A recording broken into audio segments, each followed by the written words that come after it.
Hello, my name is Marion Vergara. In this video, I will be discussing the effects and treatments of rheumatoid arthritis.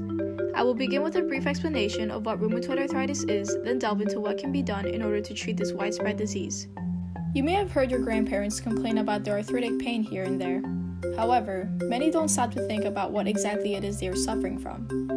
Rheumatoid arthritis is an autoimmune disease that can cause joint pain and damage throughout the body. To put in layman's terms, your immune system normally attacks foreign substances, such as bacteria and viruses.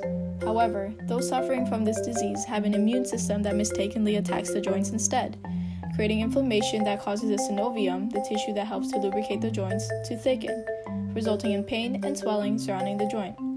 As malignant as it sounds, this disease is quite prevalent.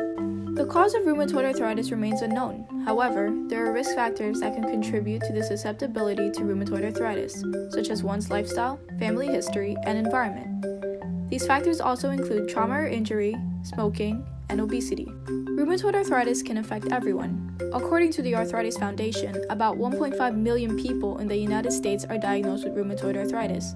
However, women are about 3 times more likely to suffer from this disease than men. Despite the unknown reasoning behind this statistic, one theory is that changes in hormone levels may affect the protein level in the blood, which may be the reason behind inflammation. In addition, rheumatoid arthritis commonly develops between the ages of 30 and 60 in women, whereas in men, it usually occurs later in life. Although this disease generally develops in older people, rheumatoid arthritis can strike children as young as below the age of 16. Rheumatoid arthritis has a myriad of effects on the body. Not only does it affect the joints, it can also affect your heart, lungs, vascular system, eyes, skin, and blood.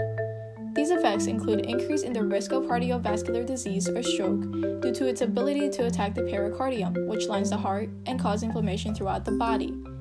The risk of a heart attack is about 60% higher a year after being diagnosed with rheumatoid arthritis than it is without the disease. This disease can also cause weight gain, as people may tend to avoid exercise because of unbearable joint pain. Lastly, rheumatoid arthritis can trigger depression, which is correlated to pain and decreased mobility. How do you know if you have rheumatoid arthritis? You may start to feel fatigue, have low-grade fevers, pain and stiffness, anemia, weight loss, and/or rheumatoid nodules, firm lumps beneath the skin primarily found in the hands, elbows, or ankles. The symptoms and effects of rheumatoid arthritis may come and go.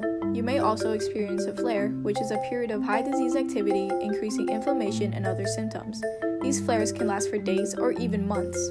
If your doctor suspects symptoms of rheumatoid arthritis, he or she will most likely refer you to a rheumatologist, a professional specializing in rheumatoid arthritis. The rheumatologist will then ask a series of questions regarding personal and family medical history, then perform a physical exam and order diagnostic tests. These tests include blood tests, which will measure inflammation of levels and look for biomarkers such as antibodies linked with rheumatoid arthritis, and imaging tests, such as an X-ray, which can help point out joint damage. However, if joint damage is not yet visible, it could mean that this disease is in its early age and has not yet damaged the joints. The following treatments are most effective when rheumatoid arthritis is diagnosed early, so it's important to know the signs. Upon being diagnosed, you may have to take medicine. These medicines can be oral or transdermal as a patch or cream directly to a swollen joint. In order to help ease the pain and inflammation, your doctor may recommend that you take NSAIDs, non-steroidal anti-inflammatory drugs such as ibuprofen and corticosteroids. However, doctors prefer to use corticosteroids for as short a time as possible and in low doses, due to its risk of side effects. On the other hand, to slow the progression of rheumatoid arthritis, DMARDs, disease-modifying anti-rheumatic drugs, are recommended as it works by blocking your body's immune system response. Although you are provided with drugs to help ease the pain and slow the development of this disease, it's also important to know ways to naturally help your body. These include rest, physical activity, heat and cold therapies, and managing your diet. An anti-inflammatory diet requires you to eat food that have lots of omega-3 fatty acids such as salmon, walnuts, and seeds. In addition, antioxidants such as vitamins A, C, and E helps to reduce inflammation. Foods high in antioxidants include berries, dark chocolate, spinach, and artichokes. Avoiding foods to eat is just as effective as what you do eat. Processed carbohydrates and saturated or trans fats trigger rheumatoid arthritis.